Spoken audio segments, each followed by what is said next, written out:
Oh my god, and good evening, and welcome to episode 46 of Endless Banter. Yes, we're not on time, but that's us. So I'm really sorry we didn't do a show last week, but we are back. I'm in a different surrounding. Me and Paul and Tash just had a little chat before the show, so if we're in hysterics, I do apologise. But yeah.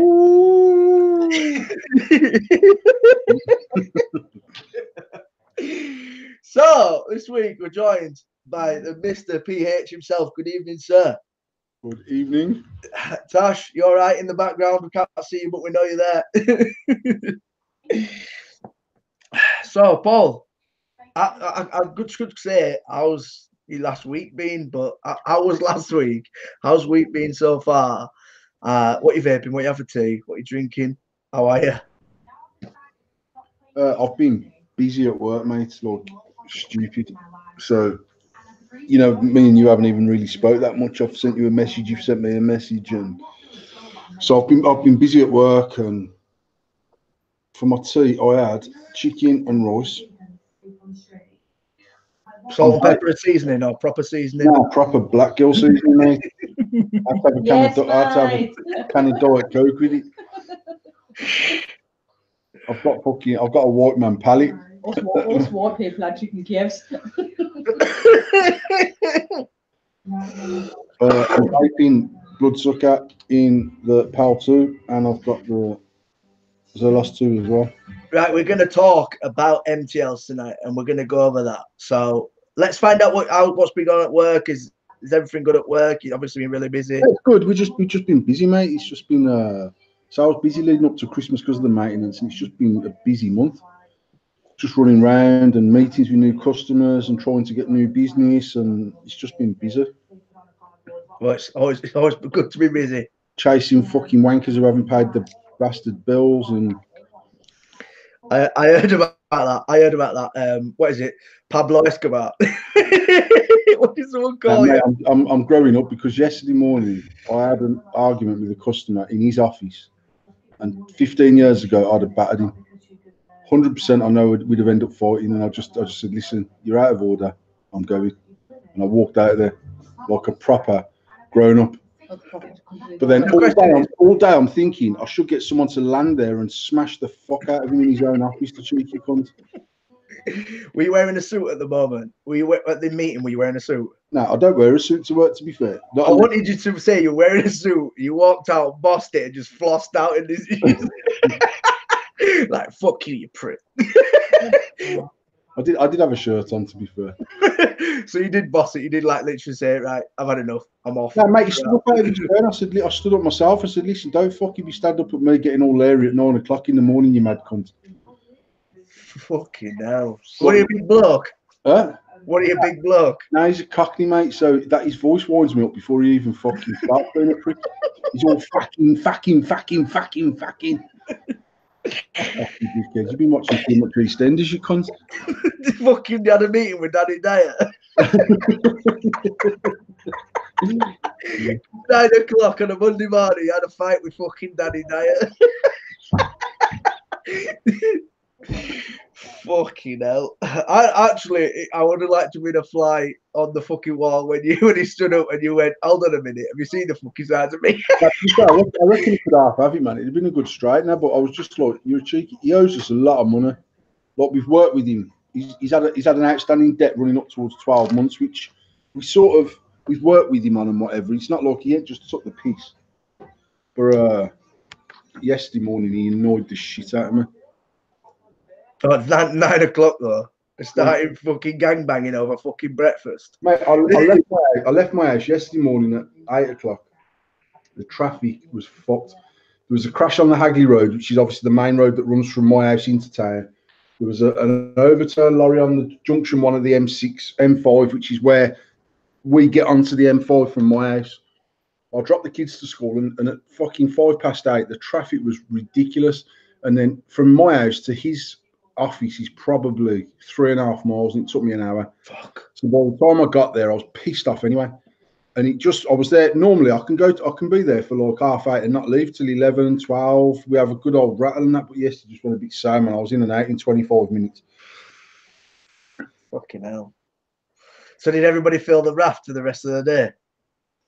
No, I was just done my heading, and then I went and seen the MD, and I was like, I said, it's all gonna be fucking pear shaped there. And he's like, well, did you speak to me about such and such? And I says, I ain't spoke to him about fuck all, because if I'd have stayed, we'd have ended up having a fucking fight. And he was like, bloody hell, Paul, you're starting to mature in your old age. I was like, see, fuck me out, man, I'm growing up. So at least him knew that something would have fucking gone off into me 15 years ago, and he was Paul. No, it was about how long have I been there? I've been there 25 years. About 20 years ago, I was on a course and it kicked off on the course, and I ended up knocking some bloke out from one of our competitors, some Welsh cunt, talks like fucking Salam. Yeah. And he was about the size of Salam, but he come at me with an empty beer bottle, come to bang me around the head with it, and on his way towards me, I fucking bombed him out like proper cowboy style, mate. I hit him. I was facing away from him, and I've turned my head over my shoulder, seen him coming off, spun round and hit him on the spin, and knocked him through a set of swing doors like on a cowboy film. Fucking Pete shot it, properly sparked his fucking lights out, mate. And just went, and then the barman, he'd been a prick all night, this Welsh geezer. And the barman come over to me and thanked me for sorting out the problem. No way. So I was like, oh, I'm sweet, mate. I nearly lost my job over it and everything, and then ended up becoming a director fucking 10 years later. Fucking hell. That's how I used to roll when I was lively when I was 20, mate. I was fucking... I'll be honest, I still want to walk down a fucking dark alley and meet you on end of it anyway. So, regardless of 20 years ago, now I still want... I can't even remember the last time I even, like, had any sort of altercation where it got to fucking point of fisting someone. Yeah, but I reckon you're very good at talking, like literally talking in the situation. Like you could wrap someone up with words easily. Now, you know what? I swear, like, now, I think as I've got older, I've learned to just walk away, because when I lose my shit, I lose my shit bad. And even if I'm getting beat up, right, I'm just like, once I've lost my head, I've lost my head. So, like, when I was younger, I didn't realise I'd lost my head until I'd lost my head. Then it was too fucking late, and I was balls deep into a fucking straightening with some cunts. As I've got older, I'm just a bit like, you know what? I'm fucking can't be arsed with this. I'm too old. I'd rather pay someone to land around there and fucking cripple them. Yeah, when you do get to a certain age, it's sort of like, yeah, fuck it. Do you know what? It's not even worth it. 6 kids and one on the way, man. I'm too old to be rolling around the fucking street. Not old enough to get the snip, though. Shut up, man. She's on my case, mate. That's why I said it. Watch when she traps you next year with another one. He's what it fucking is. It is what it is. Oh, I love it. Absolutely love it. So it sounds like you had a great week so far. Absolute great week. Let's get into what you're using, because obviously you've got the Zelos 2, you've got the PAL 2. Yeah. You obviously own a billet. Yeah. Let's have a bit of a rundown on them devices. What would you say is the difference with these devices? Because I really like the look of the PAL 2. And there is another device that's come out recently. We'll have to look at it, but it's the PAL Pro 1, I think, or PAL 1 Pro, and that looks very similar to a billet box. So obviously the Zelos, from my point of view, is the cleanest vaping tank I've ever used, and I think it's because it's top fill. You don't get no air in there when you refill it, so it never gargles on a refill. I have no liquid coming out of my air holes at all. The only thing I'd say is it seems fucking thirsty, and but it's just standard Aspire coils, and I'm running at what am I running at? 13 watts. The coil is reading 2.2 ohms because it's been in there a while. It was obviously 1.8 when I put it in, and it's firing at 5 volts, and I'm filling this up, mate, 4 or 5 times a day. I'm using a 0.7 at 17 watts, and you think the ours is thirsty. I'm doing like 10. I can do 10 mil a day. 10, 12 mil a day. Set this little thing up the day before yesterday. Yeah, because that takes numerous coils, doesn't it? I know it. All I know is it takes their coil and it takes a BVC. I'm not sure anything else. Then that I know there's some E-leaf coils that are the same fitting as a BVC, so there must be some of them. I've not even took the coil out, to be honest. It comes with the coil in there. You've obviously got airflow control at the bottom. which I don't know if you're going to be able to see or not. Probably not. Yeah. On the metal ring. Yeah, so you got airflow control on the metal ring. I've got the mesh coil in there, which, to be honest, is that sub-ohm or is that? Well, I don't know because I've been using it most long. The thing I like about this coil, one, it's warm. Yeah. It's not too warm actually. I've got used to it. But the thing I like about this coil is it ramps up like a fucking AO. Yeah, it It's like what I don't like about the Nautilus is I'm still sort of double pulling all the time. That's what I don't like about the billet box. Is the same thing, and then if I have the wattage up higher so it ramps up faster, I don't enjoy the vape. But this actually, I don't know what even. Mate, I literally took out the box. I charged it. Well, I didn't charge it. I used it yesterday. I charged it last night, and I've used it today.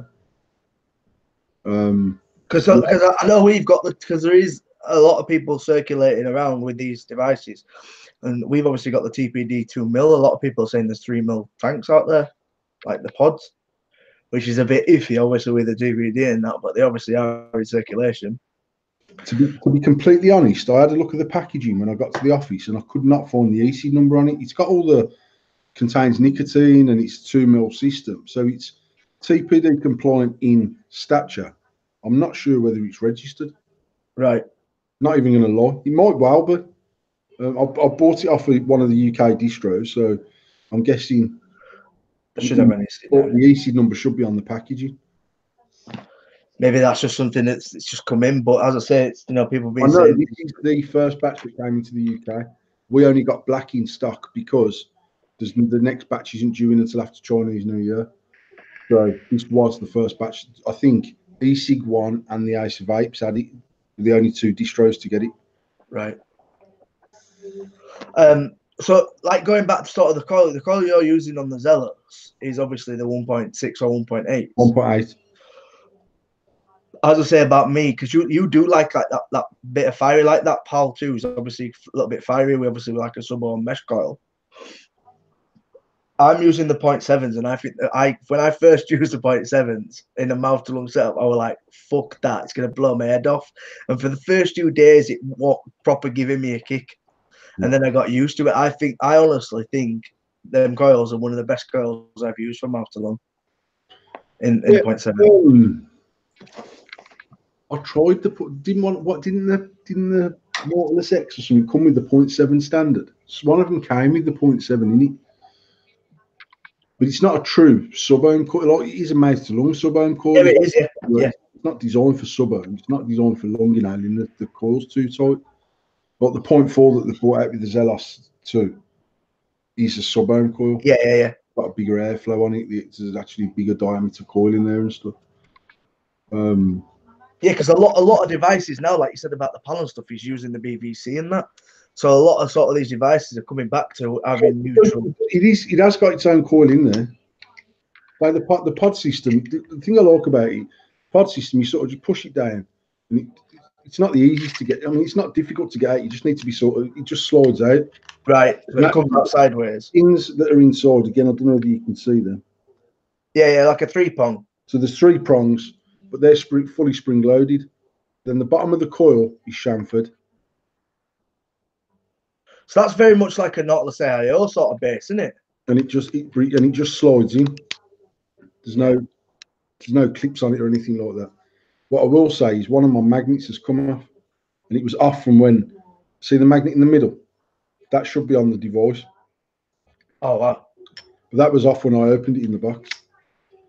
But that said, for 30 quid, it's tiny. That's what I'm saying. Yeah, it's little, man. I'll get me a bottle of liquid. Oh fucking hell! I didn't realise it was that small. It's a tiny little thing. It's like proper little stealth thing, isn't it? It's got a What's the battery life like on it? 900 mAh, and I've been using it all day. There's colours on there. I haven't got a fucking clue what they mean because I literally took it out of the box, set it up, and then I had to go to a meeting. I never had my box on me. I meant to bring the box home so I could read up on it and see what was what, and I never saw it. And then today I've been in and out my office just for a few minutes at a time and back into meetings or whatever. So tomorrow I should get some time in my office and I'll have a read through the book and and see what's what on there. But as it stands at the minute, I'm actually really impressed with it. I did say to Tash yesterday, Tash don't like it. She's gone back. She set one up and she's gone back to a billet box, which she's running a 1.8 Nautilus coiling. To say the mount-along device ability box, they are quite airy, aren't they? That's why I don't use mine. To be fair, I had Vince sent me a tip, and the tip's nice. Not Vince actually, Bessie sent me a tip. And it's got too big a diameter in the middle for me. Mm. So I'd stopped using mine and went back to the AO. And then when the Zelos come out, I've used the Zelos. The billet box and the AO is over there actually on the shelf. And then when I seen these, I just thought, you know what, I'll just try it. You know, I think it's down to the mouthpiece as much, because I'll be honest, that is the ugliest mouthpiece in the world. But I am not going to lie. It works really well. I look at it and I think, Jesus Christ, it's tall. But then I vape it, and I've not had. This honestly settled right now is a proper perfect mouth-along vape for me. I have the Nautilus 2 wide open on a 0.7 coil, running at 17 watts. And yeah, we're going to get onto that as well. They're sick. So obviously, without letting anybody know, I know you've had them for a while, and obviously with the new printer and stuff that we've got, do you want to explain to people what they are and what you can do with this new printer? Because I know a lot of people don't know what you got planned. Well, the wallet is it's actually Chris JB's design from. It's got the Pandora logo on it, so it's got the money clip on the back, and then it's got elastic around it. It's got the half moon at the bottom is to put. I haven't even got a card in it, to be fair, but it's spring loaded, so you can slide your cards in, and it'll take a fair few cards as well, so it'll open quite far. I get my fingers in there. It's NFC safe or whatever. NF. Oh, for where they walk past you with your fucking car machines. Can't clone your cards off it. Yeah. And it's got the money clip on the back to slide your money into. I did see someone saying you should have added 50s to add the extra balling aspect. I saw that comment on your post. And then what we've done, we've printed the vinyl, took the plate off, wrapped it, put the plate back on, so you can have a customised wallet. They're anodized aluminium.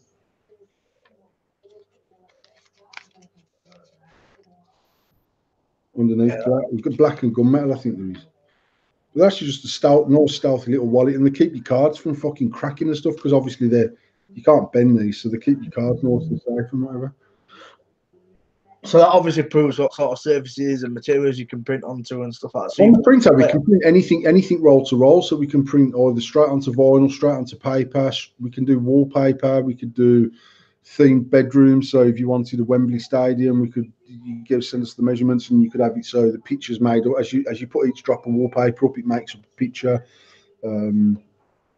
And we can do individual stickers. We can do printed stickers. It also just die cuts as well. So if you just wanted normal lettering stickers, so obviously at Expo we'll have some endless stickers and some AF stickers and some shady vaping stickers and some build 'em stickers and whatever. Can you do bottle labels? Yeah, well, we're just we're going to rebrand Birmingham Fog for the custard chucker, so we'll be doing the labels for that. That's mint. That's really, really mint. I've just drawn a fucking huge blank. I don't know what's wrong with me tonight. I just drawn a fucking. I'm about to say something and then just went, what the fuck are you going to say? I'm sorry. I am sorry. We've had a week off and I've fucking gone into an utter mess. I don't know what's wrong with me. Well, we did talk about some news, which we should really talk about. Paul saw this article and I had not seen it previously speaking to Paul. But if anybody wants to try and read this article, there isn't much on this article. But if you search baby dies from liquid nicotine poisoning, it's one of the very first searches. And it literally gives you a paragraph, if that. It gives you 2 sentences. And this is from an Australian newspaper, this one. It's called the Herald Sun. And it was reported today at 8:14 this morning. It says a baby has died after being exposed to liquid nicotine from an e-cigarette, raising fears about the safety of the increasing popularity in vaping. And then at the top of this article, I'm not going to play the video, but I'm just going to find the information. Obviously, this incident has happened in Australia. There's not very much information out there. It's literally a few sentences. But we've come across the information that in New South Wales in Australia, which is a huge part in Australia, it's legal to buy e-cigarettes. It's legal, but it's illegal to buy nicotine. In Western Australia, it's illegal to buy e-cigarettes, but it's legal to use them. Paul, you saw something about obviously the import of e-cigarettes into Australia and stuff like that. That it is huge. Obviously, like this, it's like a very much like American. You've got different states.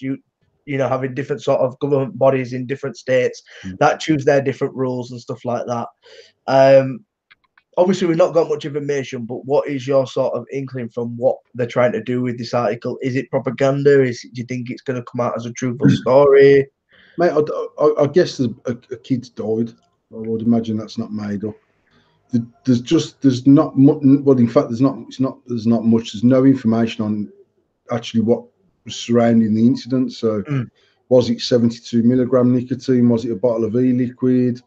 It says in the article that 1 milliliter of nicotine concentrate, which I guess would be 72 milligram. And 72 milligram is 7.2% of the strength. It's 72 milligram per 1,000. Is it by a litre? Yes, I mean, what I'm saying, look, even though it's 72 milligrams, obviously a milligram is 1,000th of. So it's 7.2%. It's not 72%. Yeah. So when they say concentrate, I don't know whether they mean like full strength nicotine that's before it's diluted down to 72 milligram or 7.2%. I don't know if it's from a bottle. I don't know if it's from 72 milligram that someone's making their own liquid. I haven't got a clue, mate, because the article's vague as fuck. Yeah. Obviously, there's issues in Australia where, like you say, in some states it's illegal to buy nicotine, but it's not illegal to use it. In other states, it's illegal to buy vape, but it's not illegal to use it. They've already said in the article that there's an issue with stuff being sent to Australia, and clearly when the vaping bogan's running a whole review at the level he does from Australia, products getting into the country. So I don't know, mate. It just seemed, just the actual wording in that article just seemed a bit rote. There's a lot of allegedly and alleged, and so I'm not really sure. Do you think there is, because we've mentioned this a few times, but do you think it's sort of, I'm not saying that God bless the child if this is a true story, that obviously if the child has passed away, God bless the child, and this shouldn't have happened. But do you think not putting that much information out there is purpose, or do you think they haven't got that information? Because to print an article, well, that's obviously gone worldwide, and not really have that much fucking information about it. Do you think it's some sort of propaganda to sort of like literally we need to print out that's negative against e-cigarettes? Because it's got to be corrupt in some way in Australia. How can you not allowed to use nicotine, buy nicotine, but you can happily fucking vape it on the streets? It's like saying you can't sell weed, but you can buy it. It makes no sense in my eyes. I mean, as far as I know, this story only broke this morning. But I'm just reading it now. I'm just trying to find the story.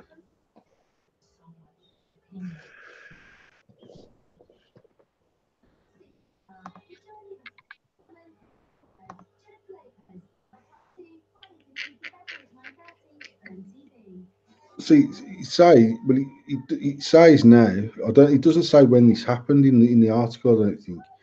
But it does say a Victorian coroner is investigating the death and impacts of liquid nicotine, which would suggest that it's happened earlier than today. That says I don't know. I mean, it's a really vague report, and actually more of the report is about government this and nicotine that and e-cigarettes that, and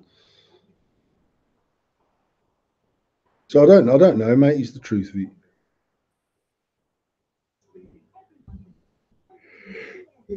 Well, I can't find the article. I'm trying to find the article, but I can't find it. And it was the reason I posted my Lad Bible status up earlier. I can't find the article for Love and Money. I'll try find the article, and if I do find it, I'll post it in the comments after the show. But I saw a story on Lad Bible that somebody did share. Once again, one of these stories that ends up being popular because vapors share it. And it was about a kid in America, not a kid, a teenager, however old he was, 19, 20. I'll try to find the article. But he said he'd never tried vaping before. And he got into his car and the vape vented on him. And the shards of this e-cigarette, like it would if in a bomb explosion. And if you get shrapnel inside your body, obviously the majority of the time is if it's in, can go into your heart. So like, well, supposedly this shrapnel from this e-cigarette went into his throat and cut one of his main arteries in his throat. And he crawled out of his car and died on the floor next to his car from getting it in. It literally buying the e-cigarette, jumping in his car, setting it up, going to vape it, exploded. And they were saying in the article as well that the shop that he supposedly bought it from, he didn't buy the e-cigarette from, so there was a little bit of stuff there. But what fucking really annoys me is checking of this stuff. We're obviously never going to know if this kid bought this vape from this shop. We're never going to know if he knew what he was doing, but supposedly he never knew how to vape. Still to this day, we're still looking at propaganda on social media about how bad e-cigarettes are and how bad vaping is and the negative light. And then on the other hand, we're seeing how positive because we got Philip Morris investing $13.5 billion into a e-cigarette company. I just feel like it's so conflicting still. Like, are we not past the point where vapors know there is propaganda on Facebook against vaping because of big tobacco? I read the article before I even seen it on Lad Bible, to be honest. I think it was posted yesterday when it came on social media yesterday or the day. I think so, yeah. So I read it yesterday morning. I just thought, what fucking... Again, I read the same article where he went into the shop.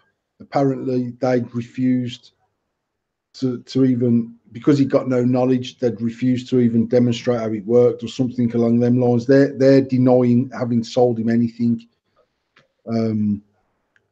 The assumption is that it's a mechanical mod, but that's still not even clear in my opinion. Everyone's assuming it's a mechanical mod because it's vented, but the reality is if the chipset on a regulated mod's fucked, it could also vent, especially when people are running 0.15 coils and stuff like that, depending on what battery they've got and everything that's associated with battery safety. I just think that it's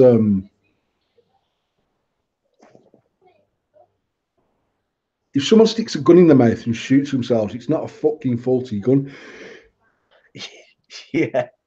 And if someone vapes on a mod and they don't know how to use it, it's not necessarily a faulty mod, and it doesn't mean that vaping is dangerous. It means someone was using a device that they shouldn't get. Now, one of the things always sort of resonates in my head when I see stories like this is how would I stand from a liability point of view, having sold one of these devices on the website? But we would not sell that device in the shop to someone who doesn't know what they're doing. Yeah. But we can't stop them going online and ordering and buying online.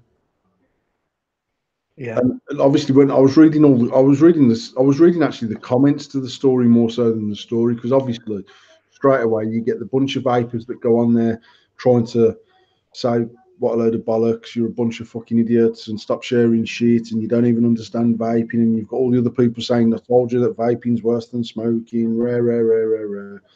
Actually, all I was thinking was, and like they're saying, the people that don't vape are saying the shop shouldn't have even sold it to him, and I'm just thinking he could have went to any online store and bought that product. But we don't know who was selling them products to. It's always been it was a concern of mine right back at the start when we started, before even sub-ohming was a mainstream thing, was that actually people could buy this, they ain't got a fucking clue. And you know yourself, mate, ego kits didn't used to come with instructions. Didn't even come with a set of instructions how to fill up the fucking clearomoise. I said the other week about the bloke who had the candy floss and he'd unscrewed the mouthpiece of the C4 and was squirting it straight down the mouthpiece and then saying it tastes like shit. And as much as I was like, you fucking dickhead, the first thing we done then was draw up some basic instructions. that we used to post out with the kits and send out with the kits when we delivered them. So they actually understood that they got to remove the mouthpiece, put the liquid tip to its side, run the liquid down the side so it weren't going down the airflow. And I don't know. What fucking annoys more than anything is all these seasoned vapors who share it going, oh my God, have you seen this story? And I'm like, actually, I wouldn't have seen that story. That's what I'm saying, exactly the same. I want to see if somebody who was a vapor didn't share it. And it honestly, we say this so many times. The matter of fact is that these stories would not go any further because people don't realize if you've got 1,000 people on your Facebook, not all them 1,000 people vape, so they're gonna get whatever they think off that story, and they're gonna have their own opinions on it. So then they share it, and then they share it, and they share it all off the back of you turning around going, "This is a load of fucking bollocks." Well, I don't believe you should fully ignore the story, but I believe that sharing it to a wider demographic is fucking stupid. I mean, what fucks me off with the lad bulb is I don't even know how many followers I got. 1.2 million, 1.4, probably more. 3 million. It was a million back in the day, so I don't even know. But they always share stories like that from their website link. So when you click on the post on Facebook, it takes to their website, and obviously it gets their numbers up huge. That's how they go viral with it, shit like that. Yeah, they're propaganda merchants, simple as that. They'll post any old shit to get people to go onto their fucking click on the link, and it takes them through to their website. But to be honest, mate, I tend to just ignore. I read it because I was interested because someone's died. But by the time I got to the bottom of it, I was a bit like, no one even seems to know what the background to this story is. Did he buy it from the shop? Didn't he buy it from the shop? Was it a mechanical mod? Wasn't it a mechanical mod? Yeah. Either way, it vented and he's dead. Because I was saying that his nan was in the car with him or something, and she had to fucking mooch through the car looking for some remains of the e-cig to get the serial number off the battery, and there was some madness like that in there, and they've managed to find the bits and get the serial number, and I was a bit like, have you not seen a fucking battery vent? Do you know what I mean? Hey, you ain't getting no fucking serial number off that. I just feel like we were stuck in a rut with it. And going back to what you said about the responsibility, who does the responsibility lie with? Is it the end user that the responsibility lies with? It has to be. Because there isn't anything out there that states you have to tell people, if in all honesty, in the DVD it says you shouldn't really. Sort of terms and conditions on our website saying that you're buying any of the products with the knowledge to use them, etc. But legally, mate, until something fucking raving happens, I don't really know. The first person that gets took to court will be the precedent of setting who's liable and who isn't. I mean, at the end of the day, obviously, I can go on to Asda and buy a knife, or maybe not a knife because they've stopped it. But I can go into a shop and buy a knife, and if it's in my pocket and I fall over and sever my artery in the top of my leg, it's not because the knife's fucked. It's actually because the knife's pretty good at what it's supposed to do. Let me just go on the internet and try buy a knife. I'm gonna try that. Oh yeah, easy. First website, knives and tools. You can buy a knife straight away. Hunter's knife. You can buy a knife. If a person buys that off the website and goes out and does a mass murder with it, is it the problem of the person who sold it? It can't be. Because these products are out there, and you can walk into a shop and buy them, and we know for a fact there's people goes in shops who know what they're saying, but they have no idea what they're fucking doing because they're being told what to say. You need this, you need this, you need the other, and off you go, you've gone. So I tend to take note of my mate personally. I'll read through them and just see. Obviously, I'm interested just to see what the actual story was and what the issue was, because it could be something that we can stop doing or start doing to make sure we're not involved in anything shitty like that. But when I read through it, I just thought it's just one of them stories that's full of shit. Yeah, because it's how far do you fucking take it before you are sort of policing everyone rather than just yourself? Because you obviously are setting a presidency by saying, listen, we need to acknowledge this. But if the story states that he did go into the shop, but he fucking didn't, hopefully that shop has CCTV and they can turn around and go, he actually never stepped foot in our fucking shop. No, apparently he'd been in the shop, but they're saying he didn't buy a device from them. So they should see on camera that they've sacked him off and said, no, you can't do it. About his nan was saying that wherever he bought the device from, he'd been advised to buy it to help with his asthma. This is what I'm saying. The story I read, mate, was fucking mad. It was saying that he'd never even been a smoker, and he'd only recently bought this vape. And whichever shop he got it from advised him to buy it because it would help ease his chest because of his asthma. And I was just a bit like, what sort of bullshit? I mean, I don't know. There was that much bullshit around the story. I was a bit like, I'd rather wait and see what the outcome is and what the actual facts of the story are, because it just seemed a bit like a load of shit to me. Picture saying there, they ask for ID for cake slices in Tesco in case you're too young to buy one. They actually ID you for energy drinks now. If you do self-serve or you go into a cashier in any high street shop, they will ID you for energy drinks. And they should do as well. I don't want my fucking 12-year-old running around on Red Bull. Fuck that. And then it goes back to what you're saying about, in that article, it states he never smoked. Is that another problem that we massively see in the industry? Because we all have the statement of, we'd rather see people vape than smoke because we know it's 95% safer. Yes, anything you put into your lungs is not. We know that it's not. It's out of body. It's not meant to be in your system. But then when you get these stories, he's not even a vapor. It kind of opens up a wider debate, because then you're thinking, what the fuck were you thinking in the first place? And then we always come back to, it's cool. I always come back to the same thing, that there's people that don't start smoking until they're fucking 25. Like, what triggers someone at 25 years old to smoke a cigarette, knowing what they know at 25 years old? When I started smoking at 12, I knew it weren't good, but I didn't really understand the consequences of it. It was advertised on fucking Formula One cars. It was advertised on the telly. I could go up the shops and get our mum 20, and when I was fucking 12, and if I took my school tie off, he'd serve me to some when I was fucking 12, because he really didn't give a fuck. But you're always going to have that amount of people that... I was talking to someone the other day, I can't even think where.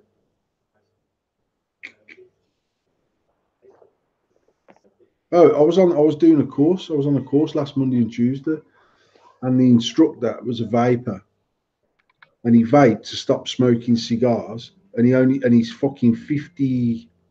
No, he was 49, and he started smoking cigars. Never smoked in his life before. When he was 47, he started vaping to get off the cigars, and now he's doing both.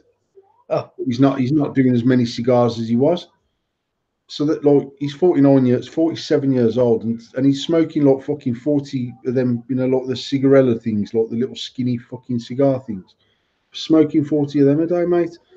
Look, I don't even know what happens in your head at 47 years old, so I'm going to start smoking. Yeah. But it proves the point. There's people out there that will start smoking in middle of their life. Yeah. If they choose to start vaping in the middle of their life, is it because it's fashionable, or because they would have had cigarettes if there weren't an alternative? I don't know. Yeah, and as I said, it comes back to the debate, is that if you go into a shop, and majority of the time, the bottom line is, mate, right? You wouldn't get to 25 and say, "Fuck this! I'm going to buy myself some Nicorette patches." Yeah. And just whack one on your arm and just like fucking sit at home having a little cheeky Nick rush. You know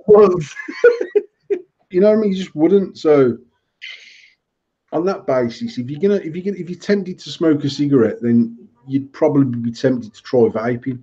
Yeah. And the more mainstream it becomes, the more the norm it is to go into a shop and buy an electronic cigarette.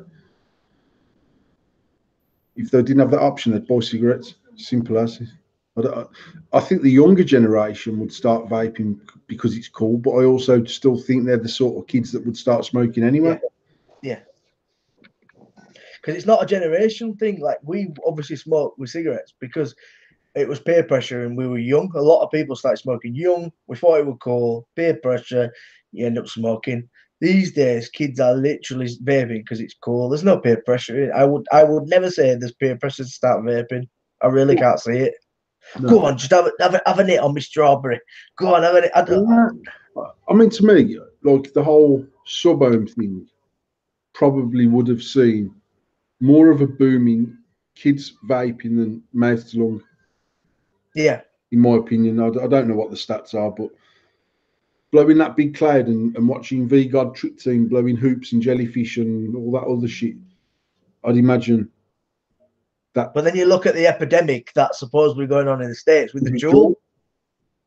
And these Juuls are pumping out 50 milligram. And what's cool about the tiniest little vape, and this, it's got to be down to, oh, check this, Nicky Rush. It feels like you're on something. Feels like you're on something. Yeah, it fucking is, because you're high as a kite on fucking nicotine. I was going to say, fucking Moby as well on fucking 50 milligram salts. 19 pulls when after it's not hitting me. It's not hitting me. Boom. Fucking have some of that. You've got shits for a week.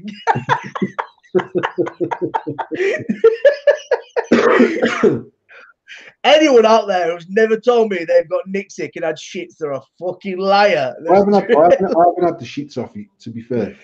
But obviously, nicotine in cigarettes acts as a laxative the same way. With the nic salt, it's the same as the nicotine in cigarettes, but actually probably you get more of it. Certainly, if you're an older vapor that's already vape freebase, because you're in the habit of chonging on your device. Look, we've had real good success with people quitting smoking on salts just because they're into the habit of having 10 or 12 drags of a cigarette, doubting the cigarette, carrying on for an hour and a half, having another fag, and the nic salts is wicked for that. I found it really difficult to use nic salts because of my habit of vaping freebase constantly. So I got the first time I used nic salts, mate, 50 milligram pod that come from China as a sample, blew my fucking tits off. And I had literally 3 or 4 drags. It weren't even like I was chonging it. I had 2 of the drags was just getting the pod going. And then I was like, what the fuck, man? I was all a bit like, oh my God. And I looked, 50 milligram. And then when we had our first sample salts come from Prohibition, I got a nick rush just taste testing the fucking things. But honestly, it's mad. But then when I did use it, I was using, like you've just said about using, I'm using probably, I reckon, at least 2 bottles of liquid every 3 days since I've gone over to that Zelos. At least 2 bottles every 3 days. And like today, I've been in meetings, so actually, although I can use it even in the MD's office, I don't use it as much as I would when I'm sat in my own office. So I filled it 3 times today, and then I filled it half just before the show. And I've probably used a quarter of it.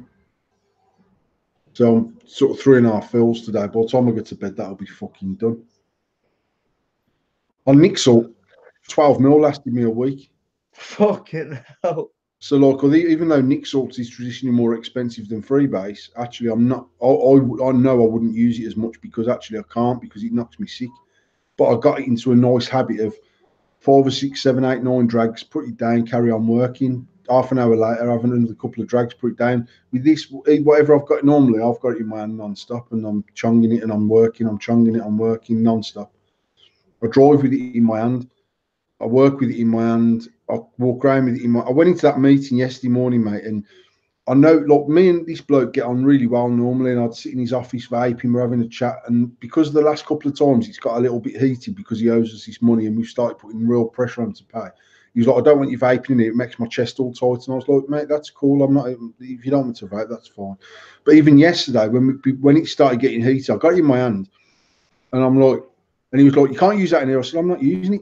But I've actually got it, and I'm fucking hanging it out of my mouth. I'm messing with it, and then I even end up taking the drip tip out at one point, just so I got, because I end up pressing the button, then he would kick off because I'm vaping in his office, and so like I've got it in my hand like I would have always had a cigarette in my hand, whether I'm using it, whether I'm not. Yeah, there's definitely different situations to using it and how to use it. And it's once again, as we always fucking go back to, it's back to the education of using it and everything. We just seem to be going in this vicious fucking circle that's never ending at this minute in time. And to be particularly quite honest, I really don't see this vicious circle coming to an end, because you have got constantly new people coming into vaping, which is huge, which is a good thing. It's not a negative, it's a good thing. It's just we sit here every week and we're like, for fuck's sake, another story. People don't know what they're using. People don't know how they're using it. They're not being educated. And we just see this vicious and it is turning into a vicious circle, but because the more populated and more widestream this is, it's getting a lot more attention. And the negative, we saw a time when the TPD first came in, there was a lot of negative news about it in the press, even into mainstream media on the front of like Daily Mail. We know that's fucking cartoon like, but yeah, in the Daily Mail. And it slowed down, like they rarely report on it, and then all of a sudden we seem to be having that social media boom again, where there's just negative and negative and negative. And we say this every time: you can't educate stupid. I'm sorry, but you can't. And there is going to be these stories because there is millions of people now in the world of vaping.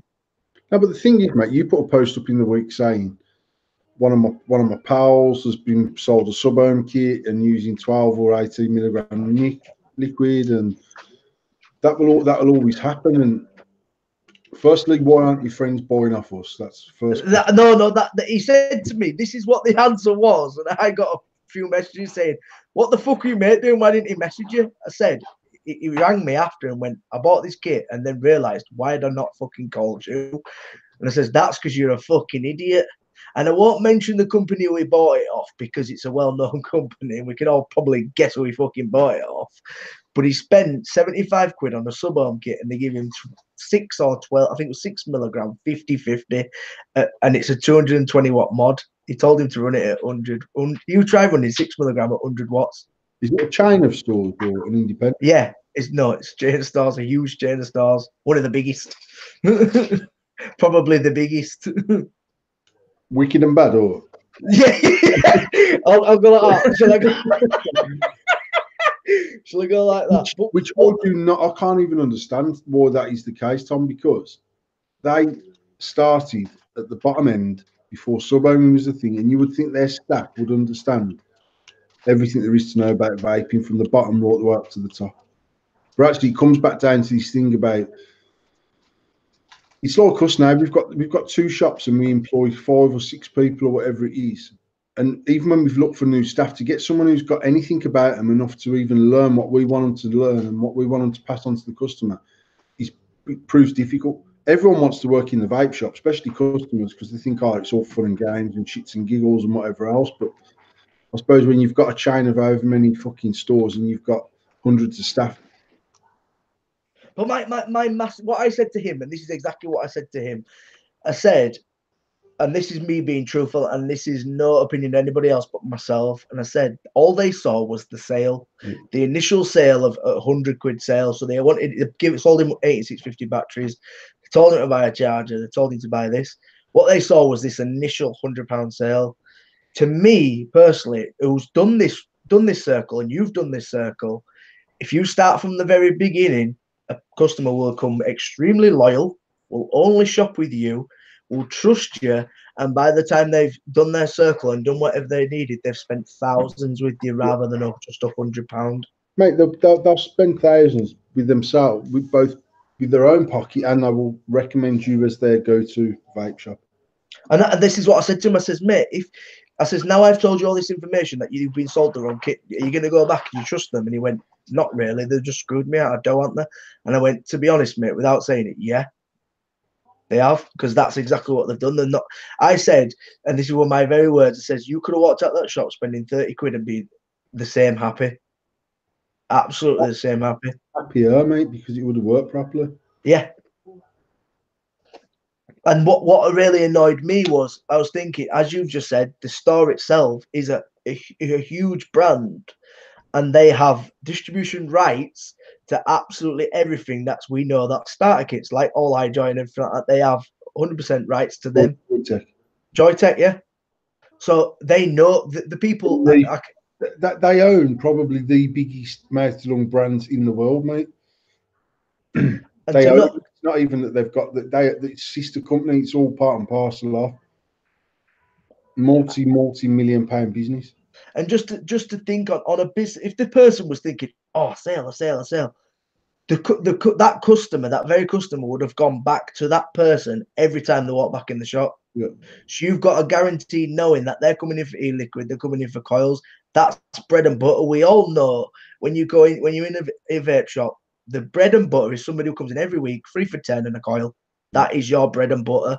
And for somebody to do that and not educate them when they've got everything in the shop that they could have educated him with, told him the right information, but all they saw was sale, sale, sale.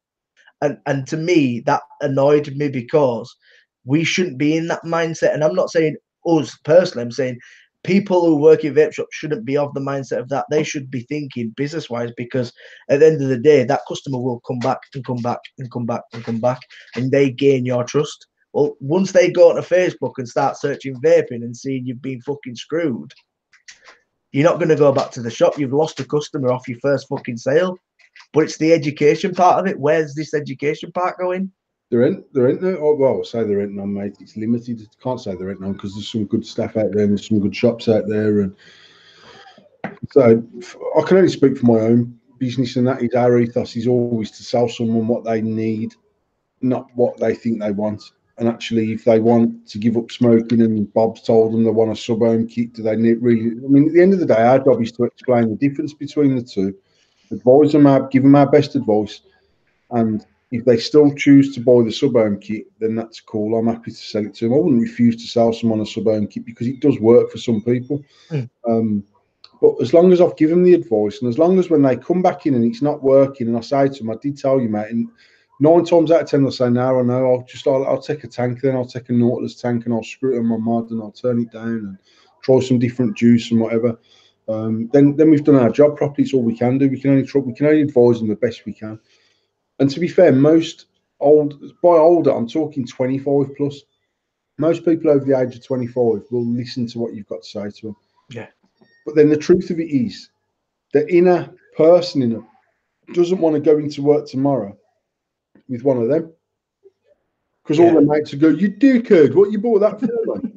Truth. You know Truth. I mean? So then they end up feeling obliged to be this. Look, when I've had proper conversation with people where I'm like, mate, you don't need sub-home. Yeah. And like, even going right back to the start, is it mouth to lung you want or lung inhale? And they go, huh? What? There's two difference of vaping, and they don't understand. And I know that they don't know. Mm. And I'll explain. Now, in the shop, obviously, we've got the luxury of having different devices available. So I can say, well, this one blows a cloud. This one smokes like a cigarette. Yeah. No, I want to get off the cigarettes. But my mate said, listen, your mate's a prick. Right, your mate wants to blow a cloud. Your mate's probably still smoking around the back of the factory at fucking dinner time. If you're serious about giving up the cigarettes, not even because I'll say I'm not asked about the money. If you're not asked about the money, buy that kit and buy a mouth to lung tank. And I'll even give you a bottle of mouth to lung liquid. Buy your sub-home liquid, I'll give you a bottle of mouth to lung liquid. If you buy the kit and the tank, I'll give you a bottle of liquid. Screw that tank on with that liquid in, turn it down to 12, 13, 14 watts. When you're with your mate at work and you want to blow clouds, put the other one on, turn it up to 40, 50, 60 watts, depending on what coil he's got. Make sure you've got the right liquid in it and blow your clouds. But that is what you're going to need to give up smoking. That's what you need to impress your mates at work. And they're two different things.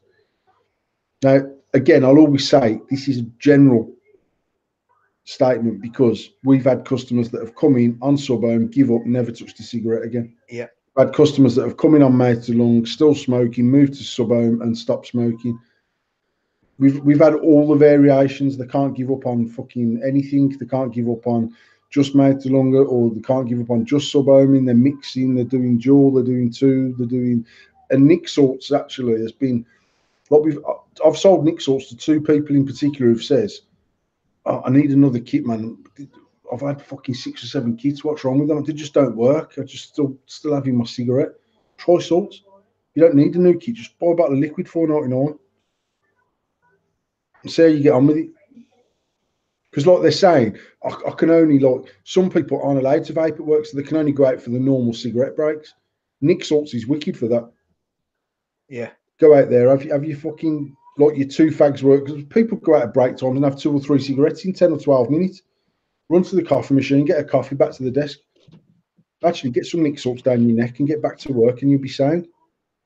And the good thing about the Nick Salts or vaping is, you can't go for a piss and have a cheeky fag in the toilet, but you can go and have a cheeky drag on your Nick Salts in the toilet and give yourself a top up or whatever you need to do. And so I don't know, mate. It's all subjective really because everyone's different. So Adam, who worked for us, only ever sub-owned.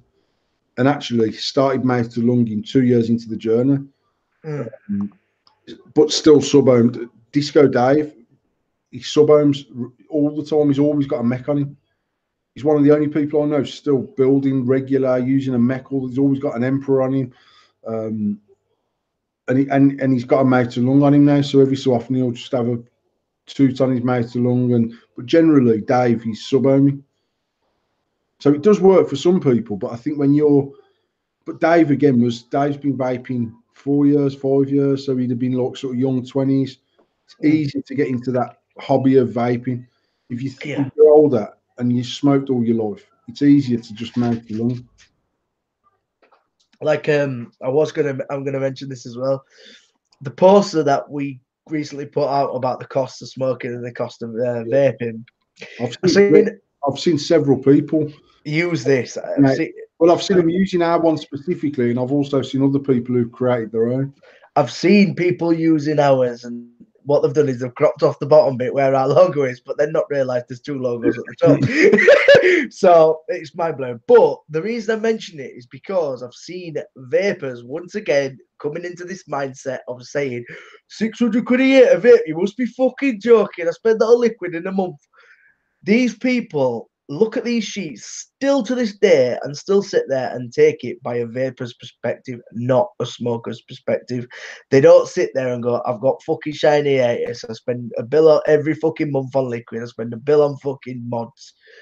You know, it's still the fact that we put this poster out for smokers to get this information out there to smokers to resonate with between smoking and vaping, and people are still using it and saying fucking hell, you're not going to spend that much a fucking month, you can spend a fucking hell of a lot more. Why are people still in that mindset, Paul? Why are people still not in the mindset of this is for smokers, it's not for you? I really think it's ignorant. I honestly think it's ignorant. I'm going to say that. I think it's ignorant. I commented on our poster from various groups, posted by various people, posted by various companies. Like you say, they cropped our website off the bottom, not realising these two logos that blatantly have got our web address on there. And like you say, actually, the comments on there were like, oh, fucking wish it only cost that much to fucking vape. And I'm like, does it mouth to lung vaping? It will. Yeah, but I'm going through fucking 60 ml of juice a day. Yeah, because you're not mouth to lung vaping, mate. You're sub-ohm vaping, and actually specifically about mouth to lungs vaping specifically. Someone put £9 something a packet. Where the bloody hell are you buying cigarettes from? I'm like, well, where are you buying them from? Where they're cheaper? Sigma at fucking estate. They're buying them off fucking Slovakic, the fucking pole down the corner for £3. Do you know what I mean? I don't even know. They're £9 something a packet. I don't think that's the cheapest. I purposely got Abby, who works in the supermarket, my miss, who works in the supermarket, to check the cheapest price of fags, and the cheapest price of fags in Morrison's is £9.10. Yeah. That is the cheapest price in the supermarket, and they go all the way up to 11, 12, 13 quid. Yeah. So for us to even say that's the cheapest packet, actually that's the cheapest packet. We could have put the most expensive packet. No, but what we did, I mean, I don't know if you've seen I'm sure it was on the one you posted or on the one I shared somewhere. Actually, a few vapors and a few people in the industry commented saying, actually, I reckon you could vape cheaper than that. And I've commented saying, what we've tried to do is over-egg the amount of liquid you'd use, over-egg the amount of coils you'd need, over-egg the amount of devices you need to change in 12 months, and add a little bit on for good measure. So people can't question the maths that we've used. Like if I'm using that, my AO, honestly, I mean, I don't know if I've got a bit of vapor's tongue or what. I've had real flavour issues for the last week or so. And I've put 3 coils in this in the last week in case I had a dodgy packet of coils, and I don't think it is that. I think it's just me. And plus, I've had a chest infection since before Christmas, and I've still not felt right even now, fucking 4 weeks, 5 weeks after Christmas. So I don't know if it's that. But on my AO, if I put 1 coil in that, if I changed my coil 12 times last year in my AO, that's all I changed. No more than once a month. Fucking hell, that's good. So 12 coils, even if I'm buying them individually at 3 quid each, which I think they're £2.50, but if you say 3 quid, £36 for coils for the year. If I'm using 6 bottles of liquid a week, it's 20 quid, it's £1,000. And I used 3 AOs last year, so that's 90 quid. So actually, for £1,126, I vaped all year. That's at retail. Yeah. 60 fags a day is 30 quid a day. Yep. It's 10 grand nearly. And people are still sat there going, "No, got shady." Because what annoys me is when it's not, because when we put the poster out, it's about quitting smoking and going on to vaping. Once you get a hobby for vaping and it becomes your hobby and you expand your collection and you spend money on vaping, it's no longer quitting smoking. It's totally different. It becomes a lifestyle the same way a cigarette was your lifestyle. But the only difference is you can pick up a new device every week, pick a new device tank, anything up every other week. You can buy something new. Once it becomes a hobby, you are no longer a quitter. You're that's the lifestyle you now choose to live, and people aren't recognizing that fact. And I was proper like sat there like fucking. If somebody saw this who's a smoker and sees you saying, actually, it costs me fucking 200 quid a month, and you're not turning around and saying, well, I spend 200 quid a month on juice and devices, that necessarily you don't need, but because it's a hobby and that's what you enjoy doing, that's what you can do. And it's getting that mindset of these vapors to turn around and go, actually, this is what I was looking at when I stopped smoking. And I got the cost value of how much it cost me to vape. And I saved up. But then it became a hobby. I started buying expensive devices. I started trying new juice every week. And that's where the value of it, everything came up. People are still being ignorant to the fact is that it's meant to be for smokers. I need to go and get a drink. 2 minutes. I know it is. No worries. Let's have a look. I'd sooner lose that £100 than sell someone something they didn't need. I agree with that, Neil, regarding the selling of the kit, beginners kit. 100%. It's just I just don't see it. And as I said before, I feel like you can get a loyal customer and you can get somebody who trusts and relies on every word you say because you have given them the right information. At the end of the day, I can go home and enjoy my fucking Horlicks and go to sleep and know I ain't screwed somebody out of fucking money. And I think that's the main thing at the end of the day. You're not screwing people, and they do they do trust you. And at the end of the day, there's nothing nicer than somebody walking through the door of a shop and saying, "Do you know what? Thank you so much. You've helped me so much. I've got off the cigs. I'm now vaping. You've changed my life." And that is one of the nicest things you can ever fucking have. And I know Paula can agree with me on that one. Absolutely. Oh, I just going back on that subject just for a quick second, Paul. It just really fucking annoys me that people aren't being serious about it, and to crop our fucking image boiled my fucking piss. It's still got the fucking logo up top. I thought you tried to be sly with the new logo. I've seen other shops posting it, other groups posting it, like their business pages posting it, and I was like, but then today I've specifically seen another company had done the same thing. But actually, it's important that we keep sharing that message. What they created one. Yeah. Which is perfect. I wholeheartedly think that's brilliant, and that's what people should be doing, because you are then giving that information. And we've discussed it 2 weeks ago, we discussed it, and it was everyone sort of lost their way in sort of speaking to a smoker rather than expecting people to understand. Because at some point we have expected people to understand and know what they're talking about, but we took it back, and it's nice to know that actually we've made a little bit of an impact to introduce it back into smoking, and people could understand it who was a smoker. And that's the main job of it. It's not for it to be critiqued by vapors saying, I spent fucking £1,000 on fucking vape. Sorry, mate, it's not my fault. You got fucking shiny itis. Mate, I spent £3 1 week on Metmodro. So I know this whole getting sucked into this shiny itis thing, but actually I enjoyed buying them. I enjoyed using them. I was fortunate enough I could afford to buy them. Tasha had some fucking lovely mods and she still got them.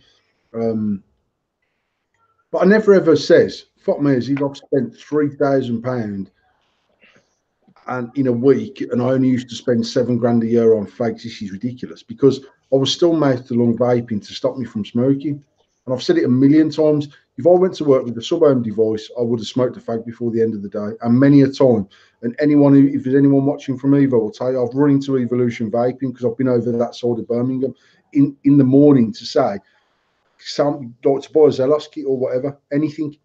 One day I had a mod in my car but no tank, so I run in and bought a Nautilus tank, some menthol, banged it in, done. I'm on my way. I've got a fucking sub-ohm kit in my car that's working, but it just doesn't stop me from smoking. Mm. And that's somebody with over 6 years experience who knows what the fuck they're dealing with. Yeah, like I said, there's people that will give up on sub-ohm. I don't think the success rate's massive, and it's mad how many people that were. I seen Dale Cross Monday, and he was on. He had one of them, and what else was he using? Something else, mouth to lung. He's using bloodsucker, the same liquid I'm using. He said, "No." He said, "I built a mech the other day, and I fucking couldn't even take a fucking lungful of it."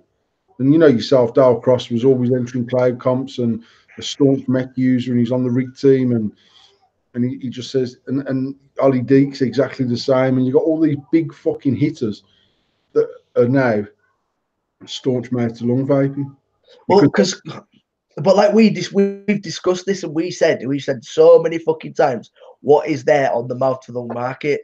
And then all of a sudden, in the last few months, there's been a fucking massive boom.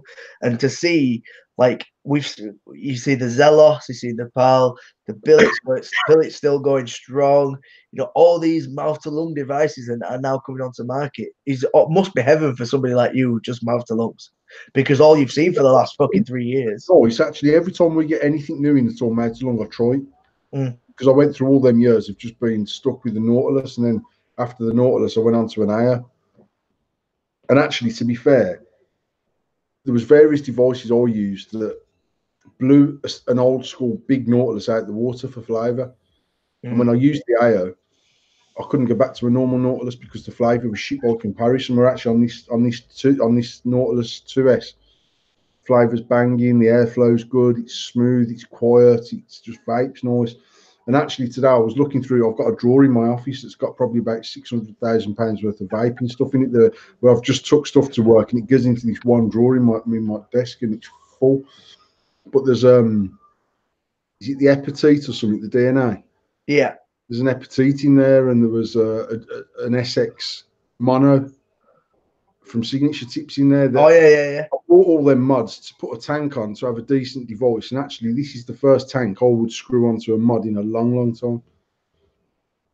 Yeah, I do really enjoy it. I think it's brilliant, and it's nice to see an influx of mouth to lung and sort of, but the way that we're both sat here on mouth to lung devices. Yes, we do enjoy cloud, and for me, it's more about the flavour.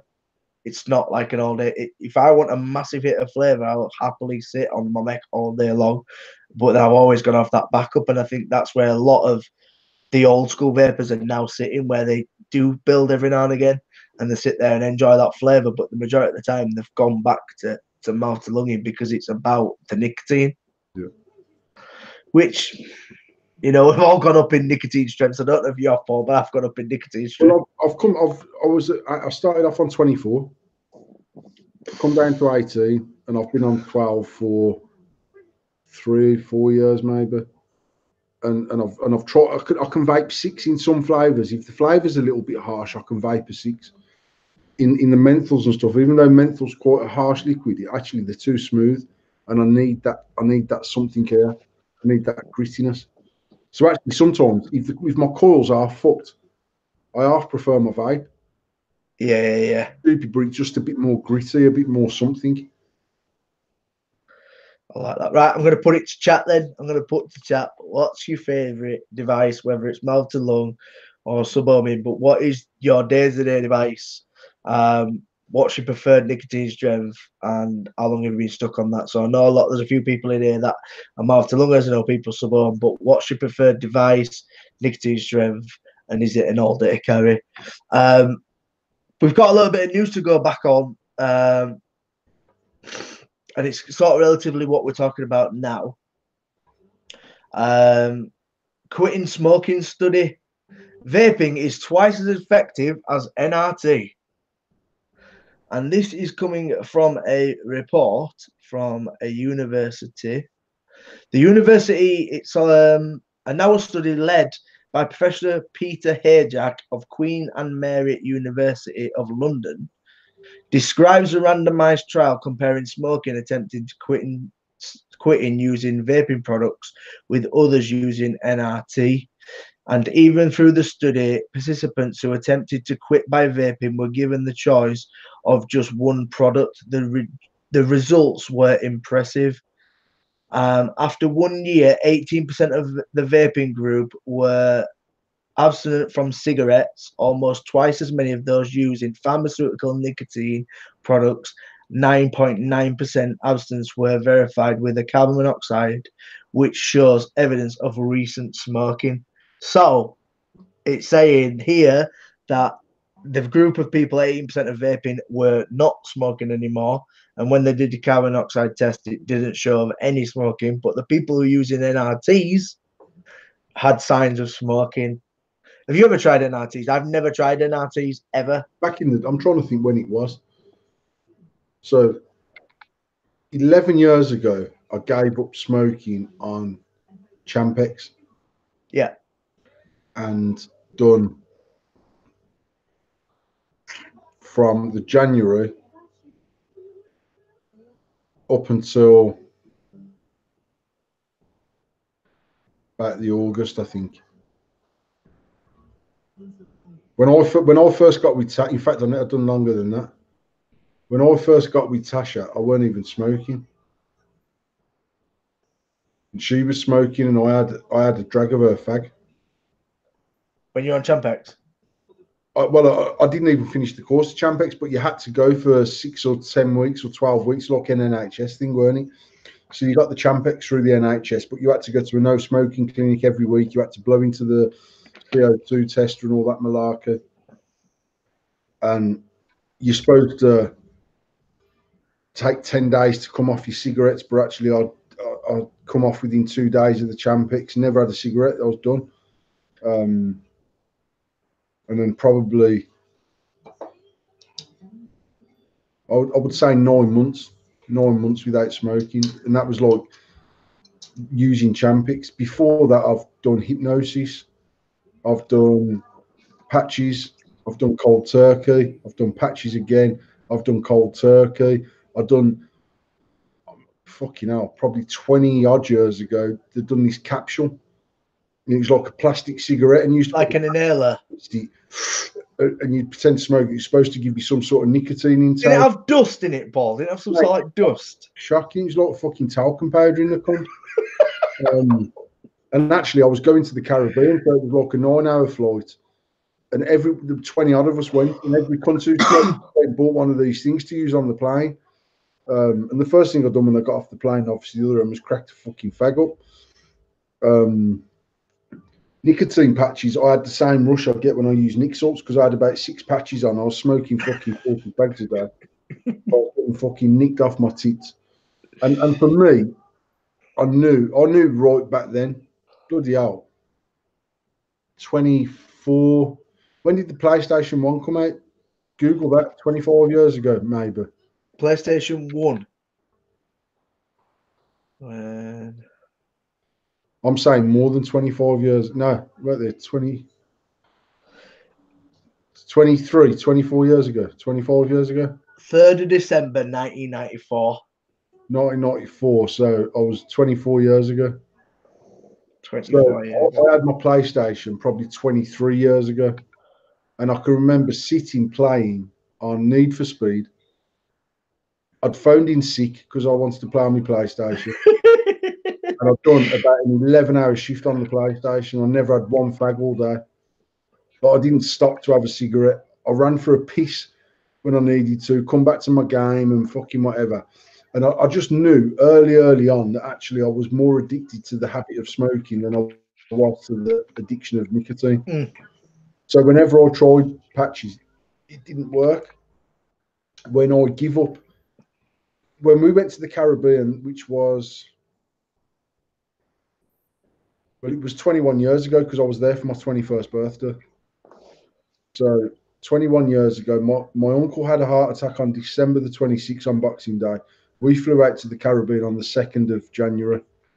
And by the second, everyone in the family had give up because my uncle had to have a quadruple bypass. And when I got back to work in the late January, and to be fair, that time I probably went full cold turkey for the longest I'd ever done, probably about 6 months, never had a cigarette cold turkey. But I realised within 3 days that my cigarettes were based around routine.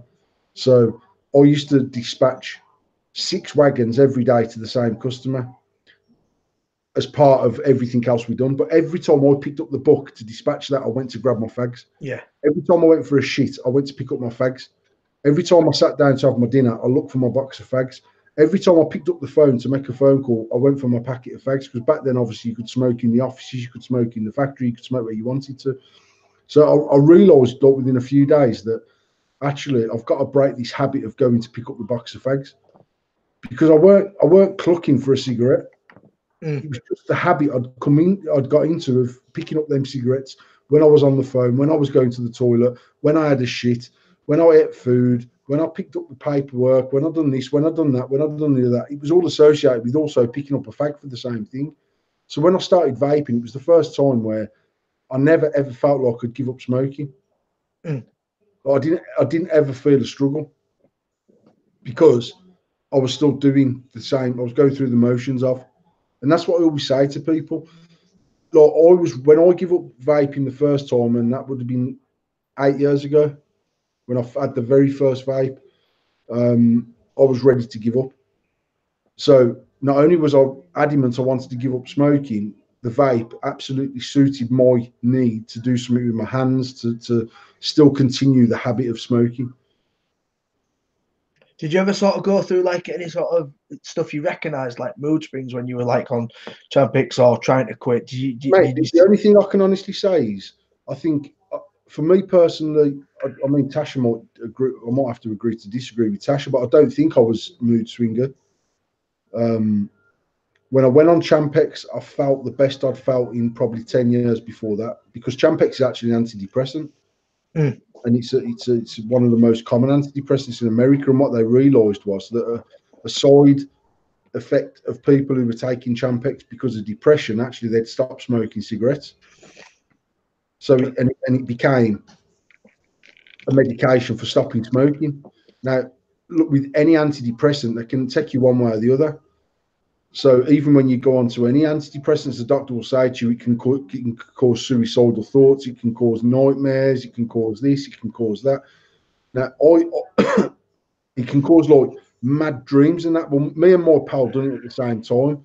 And he come round to mine after about 3 days. He's like, mate, I can't fucking sleep, man. I'm going to sleep and I'm having the weirdest dreams and I'm fucking feeling down and fucking. I felt like $1 million. And I think, genuinely, the antidepressant bit in the tablet worked fucking wonders for me. Yeah. Now, I never felt depressed before I had them. I was always under a lot of stress with my job because my job was that way. But I actually think I got the benefit of the antidepressant, because I was sleeping better. I was waking up better. I had one funky dream, which was disgusting, like properly crude, fucking like about sex and that, but it was just weird as fuck. And I woke up and I was like, what the fucking hell? Proper strange, mate. Like weird as fuck. And I had that one dream that was proper strange. Apart from that, I felt wicked on the Champex. But then I stopped taking them because I was paranoid about getting hooked on the tablet. Yeah. And actually, you're supposed to wean yourself off them like you would any other antidepressant. But I just stopped taking them probably 3 weeks into the course. But I still didn't want a cigarette, and I felt in a good place. And I suppose they stay in your body for a long time as well.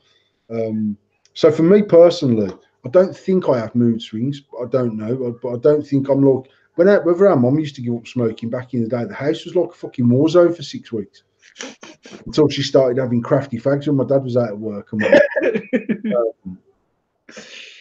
but now, for me personally, mate, even when I've cold turkeyed, I've smoked cigarettes out of not even the need to smoke a cigarette. It's more the want. Like a routine as well, isn't it? And it's just that thing. And I say, when I got into the habit of having a couple a day and a couple of, even in recent times, I haven't had a cigarette since December at all. So before that, I might have 2 a day, 4 a day, none a day. Just depends how my day was going.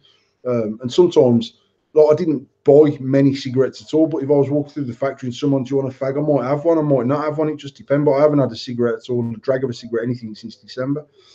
And I don't miss smoking a cigarette. I smoked them because they were there. If I was driving home and I had no fags, I wouldn't stop at the shops and buy them because I didn't need to buy them. Do you know what I mean? So it was more, I got to the point where I felt I could take or leave them. And actually, I've always, even up until December, I got to the point where I'd have a cigarette. I might have 3 a day, or I might have 1 a day, but that one, and I'd be like, I don't even want this. I don't know why, and I'd fuck it off. And actually, but then I'd pick my vape. I'd put a cigarette out to use my vape because I prefer to use my vape, and I prefer the flavour of the vape, and it's just nicer. So I don't know, but there's still that. Ultimately, I think you're always a smoker. Yeah, definitely. In the main, obviously, there's people that come into our shop after 6 days of vaping saying, oh, I'll never touch another cigarette again. And I always think fair play to you because I've never been that way. Or even when I hadn't, like, I vaped exclusively for, like I've said, I've done 11 months, fell off the wagon, done a few months of doing both, trying to, then I smoked again for 12 months, and then I went back onto the Totally Wicked ego, and I give up, and I did not touch a cigarette in even one drag of a cigarette for 3 years. So I was exclusively vaping from the day that I got the ego from Totally Wicked for 3 years. Bless you. And when I had the first cigarette, was on my honeymoon, had some champagne, sat in the hot tub, and I was like, "Giss a fag." But mate, I enjoyed that. If I said I didn't enjoy it, I'd be lying. I used to enjoy having a fag. But when you're smoking 60 fags a day, it's hard to enjoy them because it's fucking disgusting. Yeah. And I always used to say, even then when I was smoking 60 cigarettes a day, if I could just smoke 6 or 7 or 8 a day and enjoy every drag of every fag, I wouldn't even give up. I gave up for financial reasons. I didn't give up because of my health, because I was 25 stone or whatever at the time. So health was the least of my issues. Smoking, it was just, it was costing me too much money. I was spending more on the fucking cigarettes than anything else in my life. It was madness. But I used to enjoy it. So when I started smoking again, and by smoking again, I had probably 3 fags on the honeymoon. Then I didn't touch a cigarette again for 3 or 4 months. And then in the summer, you'd have a fag, and I'd have a couple, I'd have a drink, and I'd have a couple of fags. And then I might not have none for 3 weeks, and I'd have a drink, and I'd have a fag. And actually, I enjoyed being in control of that at that level. And then I went through a stage where I was smoking a lot again while I was vaping. Then I come back down to a few a day. And if I fancied a cigarette tomorrow, I'd have one. I'm not smoking now for any other reason than Tasha was pregnant. But if I was at work tomorrow and I wanted a cigarette, I'd have a cigarette. And I've got no issue about having one. But I don't miss smoking cigarettes genuinely. Or it's not like I'm struggling to vape. I can take or leave them. Yeah. And there's been times over the last 7 years since I've been vaping properly. Like I say, I've done the first bout and then I fell off the wagon and started again. So that's coming up for 7 years in August since I've done that. In fact, before August, probably July. And when I fell off the wagon the first time and then I was trying to do it again, I could not vape for shit. And I spent more on kits in that 6 months than I'd spent ever, because I was kept buying new kits to try and kickstart that will to want to vape. And the cigarettes were just overriding it constantly. And I got the Totally Wicked kit and I was like, you know what, actually, this is mint. And from that day onwards, and I got the kit at like 2:30 in the afternoon. And I didn't like say, right, tomorrow morning I'll start fucking vaping. Actually, I just didn't have a cigarette after. I took my open box home and said to Tashi, I have these, man. This is fucking mint. I'm happy with this. And then the story, that is the story. I vape thereafter. Do you think there will ever be a time? I still say to people in the shop when they're like, "Oh, do you struggle?" And I'm like, I don't struggle for nicotine. And if nicotine patches worked, if everyone that smokes is addicted to nicotine patches would work, because you would get your fix of nicotine. Actually, I could have 2 patches on each arm and one on my forehead, and I'd still smoke a cigarette because I needed the cigarette to be part of my routine of whatever I was. It was the habitual need to smoke, Yeah, it's doing something not right. the addiction of needing to smoke. And I always say to people, you know what, if you're ready to quit and you've tried patches and they don't work, the chances are you are addicted to the habitualness of smoking cigarettes, not to the nicotine requirement of the cigarette. Therefore, the vape should work for you because you still go through the motions of smoking. Your brain still thinks you're smoking. Convince yourself that you've just changed brand and that you've not give up. Then you're not sort of starving yourself of the cigarette. You've already come in here off your own back to give up smoking. I'm 99% sure you'll stop smoking. Now, during that journey, you'll go to pick up a fag and then remember that you don't smoke anymore, and you'll vape. You might even pick up the cigarette in the summer when you're having a drink and smoke the fag and go, "Oh, I didn't enjoy that." And I used to say to people, I can't ever say I didn't enjoy it because every time I had a fag, I got that initial head rush, and I liked it and I enjoyed it and I enjoyed the cigarette, and I could throw it away and carry on vaping and not touch another cigarette for 4, 5, 6 weeks, 6 months, whatever it was. I didn't have a routine to how I was smoking. But then you've got my mum on the other hand, who's had 652,000 kits off me, and she just smokes cigarettes. And when I see her, she goes, "Oh, son, I must get another kit off you." And I've said to her, "Look, at the shop every Monday. Take your kit with you. They'll put new coil in it. They'll fucking give you some liquid. If it don't work by Wednesday for whatever reason, go back to the shop. They'll sort it out. They'll put a new coil. They'll just keep going to the shop and they'll keep it going for you." And I'll say to her, "Why the fuck ain't you got your vape?" "Oh, I forgot to charge it." "Well, you charged your fucking mobile phone." And it's just that habit. It's the habit of becoming a vape and not a smoker. You never ever went to bed with no cigarettes because you always made sure you got cigarettes in the house. And if you'd only got 3 cigarettes at 9 o'clock, one of us got sent to the off license to go and buy some fucking cigarettes for her. So on the same basis that you put your phone on charge every night because you want your phone tomorrow, when you're doing that, put your fucking vape on charge the same way. I'll charge mine. And I know some people go, "Oh, I'd never charge it when I'm not there." I'll put mine on charge every night next to my bed and it's charging. And every morning I start off with a fresh battery and it sees me through the day. But right from the get-go, that's how I was vape, mate. I went out and bought spare batteries, spare clearomisers. I ended up within 3 weeks of having a kit in my office, a kit in my car, a kit that I used, one in my pocket as a spare, one in the house. And because even though I'd spent several hundred quid on kits, I'd still save several £100 on cigarettes. Within 3 weeks, I was £100 better off. So I just used that and I said to Tasha, "You know what?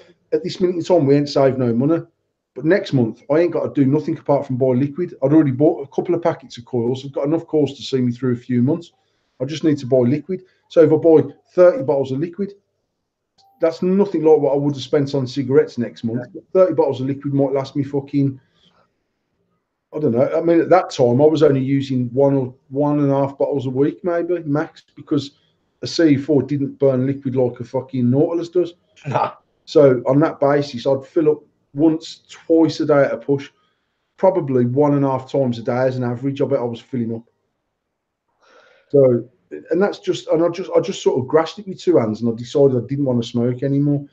And when I done that the first time, and then I started smoking again, I genuinely started smoking again because my vape was broke, and I bought some cigarettes and I smoked the cigarettes. Then I got while I was during that day of me smoking cigarettes at work, I fucking phoned Tash and said, "Go and get me a new stick. It's fucked." I got in, she charged it up for me, and I used it, and I didn't have a fag again for about 4 weeks. And the second time that I had a fag was just because I thought, "Oh, I've cracked this. I can take it or leave it, so I'll have a fag on a Friday night." Then I had a couple on Saturday. Then I had 2 on Sunday. Then I went to work with 4 and I come home with none. Then by fucking Friday the week after, I'm taking 20 fags with me to work in case I run out. And then the vape was a bit lame. It seemed shit. So I bought another new kit and it seemed shit. And I bought another new kit and it still seemed shit. And it took me nearly 12 months to get back into that place of I don't want to smoke. There isn't that cycle though, people. But I just feel like that the cycle that you did and realizing this wasn't for you and trying something new and getting new curls and being prepared, it feels like it just seems so much easier these days. That's how I get the vibe back from everyone, that it just seems so much easier. You can just phone up here and you can go on the computer and order coils. There's no preparation in it. And I've been a sucker for it in the past where I've not been prepared and I've messaged Tash and gone, shit, I've run out of liquid. Can you mind send me some liquid? I've done it personally, not been prepared. And it seems like it just seems a lot easier. But going back to you on being on Champex and stuff like that, do you ever feel like one of these is going to be an NRT one day? Or and sort of tablets and patches and sprays and gums are going to be obsolete? Or do you think that's just how it's always going to be? Mate, the sell a spray. Right, I don't need to smoke now because I've just sprayed some shit in my mouth. And the sell patch is still on the sell gum. And gum's probably a good one because you're doing something. Mm-hmm. I know someone who went on to gum and they got addicted to gum, and that's all they used with the gum. And every time we saw them, they were chewing gum. I believe it's the same as vaping. Like, to me, I'm addicted to vaping the same as I was smoking, because without my vape, I'd still smoke. I think if you find a substitute, whatever that substitute is, it will replace your addiction. Now, right from the very, very start, I felt that I'd replace my addiction initially for something considerably cheaper. And even though I didn't know, I always felt that it had to be safer than cigarettes. It had to be better for me than cigarettes. But I worked on the assumption that even if it was killing me at the same rate as a cigarette, I was financially better off. Therefore, I was in a better position. And even when I opened the shop, and there still weren't no official reports on vaping, and people would say, "Is it safe?" And I used to say, "To be honest, I don't know." All I know is, by the time we opened the shop, I'd been vaping for 18 months. We'd been in business about 12 months. I said, all I can tell you is for 18 months, I've not had a cigarette. I feel much, much healthier in myself. And I'm currently saving around about £6,000 a year.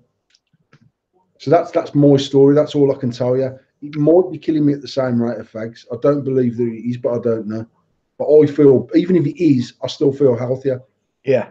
Basis. I feel like I'm in a better position. And I will have a better funeral than I would have done 18 months ago because I've saved money. Yeah. And that was it. And it was, we never ever advertised it was safer than cigarettes. We literally sold our products initially based on cost. Yeah. And we put the post out like we've done, and that's what I said to you a few weeks ago. Let's go old school and just remind these smokers what they can save. Because actually we used to push that on the daily on Facebook, was these are potential savings that you could, even if you're only smoking 5 cigarettes a day, you can save X £100 a year or whatever it was. So on that basis, if you're still not ready to give up, and anyone that works in a vape shop, including yourself that have worked in vape shops, if someone comes in and they're dragged in under duress to give up smoking and start vaping, there's a 99% chance they'll fail. 100%. Yeah, more 100% more likely. Into that shop off their own steam and says, I haven't got a clue about vaping. I haven't got a clue what it does. I haven't got a clue how it works. I don't know whether this is going to cost me 20 quid or £1,000, but I want to give up smoking. You can pretty much bet your bottom dollar that they will be successful. So it's not a magic treatment. No. But in my opinion, it's the best aid to get someone off cigarettes who wants to not use cigarettes. But if you still want to smoke and you still enjoy your cigarette, like we have people coming saying they only smoke 2 cigarettes a day, and I'm thinking, why the fuck are you even bothering? But to some people, just even that 2 is too many. Yeah. And that's because I used to smoke, like in my worst day, I've been deep into my 4th packet of fags. But I can honestly say I'm not enjoying any of them cigarettes because you're smoking too much. I used to get fucking smoke draw, man. I always felt like I needed to drink, and like you get vapor's tongue now. I had tobacco tongue, mate. It was shocking. It was horrible. I wasn't enjoying the cigarettes, but it was just the habit of smoking. And I would put a fag out, and Tash would go, right, should we get to bed? And I'd say, I'll just have a fag before we go up. And I've just put one out, and I would literally not have 4 or 5 fags. But psychologically, I needed that cigarette before I went up to bed, and it was like, it's fucking crazy, mate, madness. But I always used to think then, if I could just smoke 4 or 5 a day, I wouldn't even give up. I'd just enjoy it. I'd have one in the morning, one midday, one with my lunch, one driving home, one after my tea. And then one for bed, isn't it? And that's it. I'm good. I'm good if I could do that. But I'm not. I'm like Phil Mitchell, mate. I'm all or fuck all. And I could not regulate myself. And I tried. I used to buy 10 cigarettes. I used to buy 60 fags a day for me, 20 fags a day for Tash. So at least 80 cigarettes a day I was buying. Some days 100 because I'd get into that full packet. So then I was like, you know what? I'll buy 10 fags. I'll put in 2 10 boxes. And I'll smoke 5 tonight. And then tomorrow I'm only going to take 5 to work with me. So I'll get into work at 8 o'clock and I'll have one at 10, one at 12, one at 2, one at 4, and one on the way home. That's my 5 fags. And then of an evening, I'll have 5. So I'll smoke 10 a day. But that was bollocks because actually I'll run out of fags at about fucking 10 past 9. Send someone to the shop for 20. Run out of fags again at 2 o'clock. Send someone back to the shop at 2 o'clock. Bought fucking 60 on my way home because I didn't want to run out tonight. Like, mate, I swear to God, right, I can remember leaving my house in the morning at 7:30, and if I had less than 35 fags in the 2 boxes, I'd take 3 boxes of cigarettes to work with me. Fucking hell. So I didn't run out while I was at work. Wow, that's fucking mental. Yes, madness. And to think there's probably people smoke a lot more than that as well. Yeah, well, I'm sure my dad's uncle used to smoke 100 fags a day, like back in the day. Fucking hell, never went out of his fucking gob. Always seen with it in his.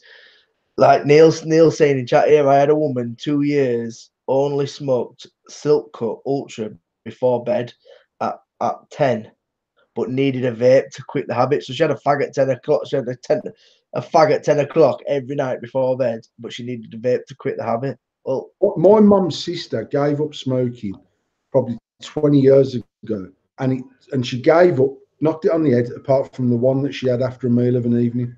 Took her 2 years to stop smoking that one cigarette. I can imagine it. She started trying to leave half of the cigarette, but she could never leave it. So then she started cutting the start of the cigarette off. So she was still smoking it to the end, but she weren't smoking as much. Yeah. And it took 2 years to stop smoking that one cigarette. And I'm like, 1 cigarette a day, really? Fucking smoke it and enjoy it, you mad fucker. And she was like, no, I still don't feel like I've given up smoking. So she used to buy 20 fags and it'd last her for 20 days. Pixie saying here, my mum's husband is at 40 to 60 a day and just started vaping, but won't let me help him. To be honest, he's an ass anyway. No, the thing is I think a lot with the older generation, it's definitely that's what they've done. A lot of people who are in the older generation who smoke, they've done it for that long. It's just second nature. And to break that habit of sort of 40, 50 years of smoking must be one of the fucking hardest things to ever do. You know what, mate? Imagine, it's like in our shop. I mean, we've never obviously got anyone to fill out ages to do like a breakdown of our customer base. But it's mad how many people we have come in our shop over the age of 40 during the day. That have like, and this like we've got our BSI bloke at work. He's 87, and he works for himself. He's a consultant, and he comes into the office maybe 4 times a year now, and he does the rest of it from home. But Jim he's like a proper gadget freak. Like he's got fucking Xboxes and PlayStations, and he does online gaming on his PC and Bose fucking headphones, and he's like a proper fucking electronic gadget freak. And about whenever I started selling vape, he was like, "Oh, Paul, what?" He talks like, "Oh, young Paul," wow. And he was like, "What's that thing you've got there?" And I got him a vape stick, and that was whenever I first started, so 8 years ago. And Jim, bam, give up. So he used a vape stick for 2 years. Then when I started using an ego, he went on to an ego. And he come into the office the other day and he got a drag too, but he was using a Dead Rabbit RTA that he rebuilt. He's 87, mate. Fucking hell. I mean, you wouldn't think he was 87, to be fair. He's got all his faculties. He drives into work. He's got a Chrysler, you know, the 300 or whatever it is. The one. Yeah. He's got one of them with 22-inch wheels on it. He's fucking hell. He's 87. He's black with blacked out windows. He's private plate, and he gets out. fucking having a little cheeky chuck on his mod and that. And we was in a meeting. We had a meeting with him on Thursday last week, and he's always like, "Oh, what's new in the vaping scene, Paul?" And I was like, "The dead rabbit, mate. You've already got it, you mad geezer." He's loving life, but it's mad to think someone at that age can just grasp it and go, "You know what? This is." But he said, like, he started model building, so he's building like wooden models and stuff. And he said, actually, vaping is just like a hobby that got him. He used to be a pipe smoker. Always had his pipe on him, and like he had one of the Joytech pipes off me and stuff like that, you know, because he was just in the habit of holding his pipe. And he used to say to me, I might only light it 2 or 3 times a day, and obviously the pipe burns out. He said, but actually I've always got the pipe in my hand. I'm always fucking about with the pipe. I'm cleaning it. I'm doing this. I'm doing that. I'm fucking knocking it upside down and repacking it and fucking about with it. He said, I'm not even smoking that much tobacco, but I've got this habit of fucking about with the pipe. Now he's rebuilding his fucking dead rabbit, and he mixes his own liquids and everything, mate. He buys VG, PG, concentrate, and he's like, oh yes, he's made his own concoctions with a bit of peach and a bit of watermelon, and he's fucking mental. But there's we've got like so many more people that I would consider middle-aged upwards as staple customers in our shop they've just taken it by the horns and says, you know what, this is what I do. And we've got a huge amount of customers that when it don't work, they just walk to the shop, stop working, or I need my coil changing, they'll hand it to us, we change the coil. They don't even know how to change the coil. They just, when it's working, they can vape it. When it don't, they bring it back to us and we fix it for them and they fuck off out happy. And that's meant to see, that is, because you'd expect lots of young people, they like fucking fiddling and messing and doing, and that's probably why sub-homing became such a thing, because actually it's this like we all were, let's chase something new, let's build a bigger coil, a lower coil, a fucking bigger diameter coil, let's try some new cotton, new liquid, new airflows. It's nice to know the different aspects of it, though. Like, obviously he's well into it, and he's obviously, because he's geeky in the aspect of electronics, he's obviously sat on YouTube or done his research or whatever and learned about it. Well, and then he came into the office one day and he was like, oh, young Paul, have you got any charged batteries? And I says, yeah. And he's like, my bloody batteries have gone flat. But he was running the RTDA box, the Alljoy one. Yeah. And he was running a 0.2 build in there. So I said to him, Jim, go up to 0.6. You won't need nothing like the amount of watts, and your batteries will last you all day. And he was like, how does that work then, young Paul? And so like I says to him, well, obviously, it's about resistance. And when you've got 0.2 in there, you need more power to drive the coil. If you need more power, your batteries aren't going to last as long. But if you turn the airflow down a bit and go up to point, like he was obviously a rebuildable deck on there. So I built him a coil in my office at about 0.65, turned his watts down to about fucking, I don't know, 19, 20 watts or something. And then he was like, oh, yeah. And I said, you should get actually a crisper flavour and stuff off it. And he was like, yeah. So then next time I seen him, he was running at 0.8 because he learned Ohm's law and he understood what he was doing. He was like, now I know that if I've got 2 fully charged batteries and I'm out for this amount of time with that much power draw, this should last me this much time. And Jim's on it, mate. He needs to work in the shop, man. He's proper on it, Jimmy. That is wicked. But it's, as I say, it's like you've got him who's sort of learning it himself and actually wants to know about it and questioning it.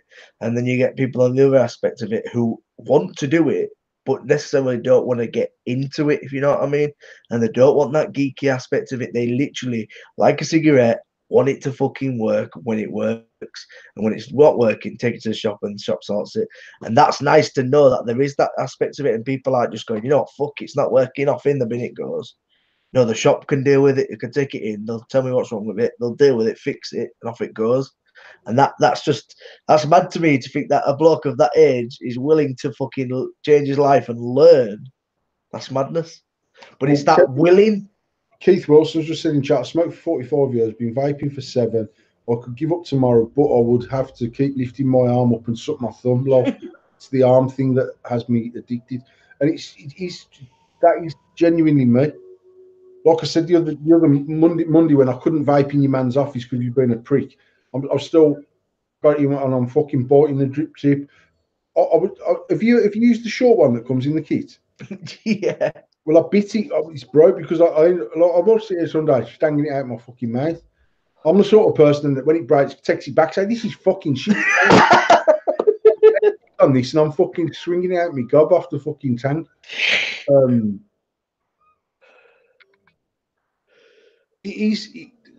I think more people are addicted to the habit of smoking than they are addicted to the nicotine requirement of smoking. That's my personal opinion. I agree. It's a habit. It is a habit. And every time I go to the toilet, go out the house, go out the room I'm walking out of, I'm always like this. Where's my fucking vape? I've lost my vape. And I've seen my fucking hand. And it's just having that there. And it goes back to the ease of a cigarette where you could literally just put it into your gob, light it, and it works. Vapes these days are just the same ease. Well, just if as long as you maintain it well, it's just the same ease. You pick it up, fire it, off it goes. You don't need much to it. Yeah. It's whether what you want to get into it, and it's just mad that how evolution has changed in vaping from when we first started to what like we're discussing now, and it feels like it's doing that mad circle again where we're getting back to mouth to lung, and it seems like the essence of vaping and quitting smoking is coming more dominant, which it should be, because and I've said this so many times and people do not recognize this, but vaping saves lives. Whether it adds 6 months, a year, 5 years, it's adding to people's lives because people are getting healthier on it. Not saying it's healthier to use it, but people are not having the same effects as they had smoking. People can breathe. People are losing weight because they're able to get fit and not being able to be out of breath. It's changing, and people need to have that mindset of that's what vaping is. The initial set out was to stop you smoking. That's what it is. It's not about blowing clouds and being la-di-da and being this person on Facebook and being that person on Facebook. The reason vaping was created was to have a difference to smoking and just stop you smoking. And that aspect's lost. And to sit here and talk about it for like nearly 2 hours is just mint that this is where it resigns from, and people should be getting that in their head that is what we're working out to be, and that's what should be pushed a hell of a lot more than it is. And that's why I like pod systems, because they're easy and they're convenient for people to stop smoking. And like most people who look at the price of pod systems, like we said about the whole looking at our sheet about how much money you save, etc. If you look at a pod system as a vapor, they're quite expensive to run because most of them have got between 1.2 and 1.5 mil liquid, so they work out more expensive. But actually, if you look at how much someone smoking spends on cigarettes, a pod system is still massively cheaper to use. It's convenient. The pod runs out. You throw the pod in the bin. You stick your new pod on. It's clean. You ain't got to fuck about with coils, refilling, nothing. Just crack on, fuck your pod in the bin, stick a new pod on. And for me, as a vape shop owner, we should be pushing pod systems more and more and more and more to smokers. And once they're in the habit of vaping a pod system, then convert them over to vaping on a refillable system and a call change system and all that sort of stuff. But there's never, every week we do this show, mate, we could always say every single week there's never been a better time to start vaping and stop smoking. 100% agree with that. Technology is moving along weekly, and like I say, we've seen this massive surge of mouth to lung devices, which is wicked. It's brilliant. And I say, when you've got something like that for 30 quid and it's little and it's nice and it's easy, you fucking take the back off, pull the rubber band out, which I don't know if you can see. Yeah, just on it's on. Yeah, I can see it now. The rubber band is on the side. Fill it up, crack on, mint. Perfect. Well, we've got 7 minutes left of the show. And if you saw me partway through that conversation, I tried to slide my phone a little bit so I could get a status of the week. And I was listening, and I was trying not to look ignorant. So I was looking through, and do you know what? I was going to nominate myself for being Paul of the Week. But then I realised you have had some corkers. So the one that I did like, which was funny, which was a picture. I'm going to say that there's two, and this because I like this because I reminisce with this, and I'm actually a real nice person. I just don't like other people, and that is fucking bang on. I don't like human beings, but there's a few of them that I like, so that reminisced with me. That reminisced really nice with me. And there was also another one because I've seen you being good with some other ones. What was it? Oh. That's it. It was the one, and I read it. It said, "Why would anyone use the statement? It's never acceptable to put your hands on a woman, regardless of the situation. Get to fuck. I can think of plenty of reasons to one bomb a woman, and it really isn't in my nature to hit women." Right, and I was going to comment on it, but someone already commented on it, and I was going to say, "Act like a man, get beat like a man." We are in 2019. You want equality, you'll get a fucking one bomb for equality. You know what? You know what inspired that status, mate? A video come up in my news feed of two women who were built like brick shit houses anyway, and they're out on the piece, and they're fucking kicking off with the bouncer, and one of them bombs the bouncer in the mouth, properly bombs the bouncer in the mouth, and then she she fucking hooks him in the head. And he's abusing her, to be fair, telling her, move the fuck away from him, she runs at him, and he just goes, bam, fucking sparks her clean out. And then a friend runs over at him, fucking swinging. He goes, bam, and the fucking pair of fat cunts were knocked on their arse, fucking cold. And I was like, but there was people commenting there saying it's never acceptable to hit a woman. And I was like, seriously, if a woman's swinging bombs at me, well, I'm taking her teeth out. True. If you want to be treated like a woman, act like a woman. God's honest truth. And It's like boy nature to hit women. It's not something I've done. It's not something I do. It's not. But there's no way I'd have some bird who's 6'2" and 21 stone swinging punches at my head and me going, oh, come on. Like they were saying, he should have restrained her. Nah, fuck that, man. Smack her out, and then she'll wake up in the morning and realise she can't act like a cunt when she's had fucking 3 shandies. But there was another video as well, not last week, the week before, of the bloke. Did you see him bomb out the teenage girl? yeah, and I fucking was sat there now. I had a wicked smile on my face already because he's out there with his missus and his kids, and a group of horrible, horrible, delinquent teenagers are abusing him, punching him, slapping him, hitting him, and he gave her all the punches her dad should have given her when she was growing up in one go. He fucking knocked her spark fucking cold out, and he should have just restrained her. Fuck that, man. Sometimes people have got to be taught a harsh lesson in life. He got jail for that, you know. Did he? Yeah, he got jail for that. I'll be deadly realistic with you. If I knew my kid were out there doing shit like that, I'd fucking one bomber. No, I'd hit my own. That's what I've always said, and I'm not. I don't hit my. I could count on both of my hands the amount of time I've hit my kids in fucking. Chloe's 19. It's not something I do. I don't have to, but when I do, it's because they're being arseholes. And maybe it's because you've lost control. I don't beat them. I might smack them on their arse, or as they've got older, give them a fucking smack up the back of the head. But I mean, I'm not hitting my kids daily because it's not something that I do. But I didn't have to.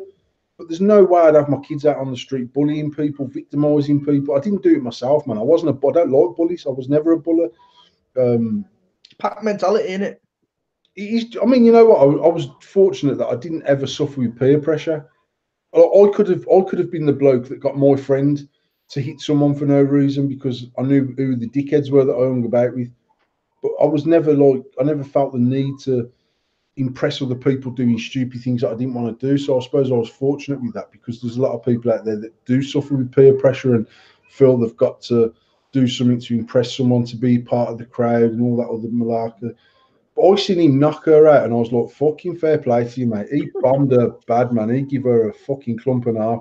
And maybe went a bit excessive, but sometimes you just got to do what you got to fucking do. Your fucking legs nearly touched the forehead. Back and ready at the floor before her fucking feet did, man. He fucking wailed her. He wailed her in proper. Oh my god, it's fucking mental. But as we said, I like a man, get shit like a man. It is that simple. None of that fucking SJW blue head bollocks. Okay, well, it's 1 minute to. We're going to finish the show. We're going to finish off. Thank you, everybody who joined in on the show. We apologise that last week wasn't the show. I had shit going on. But yeah, we're going to carry on doing the shows. Make sure you like, subscribe, hit the bell notification so you know when we go live. And thank you very much for joining us. Paul, as always, thank you for joining us. We've had a little bit of a nice little reminiscent show and then a one bomb talk. So yeah. We'll see you all next week, guys. You take it easy. Thanks so much again. Peace. Peace.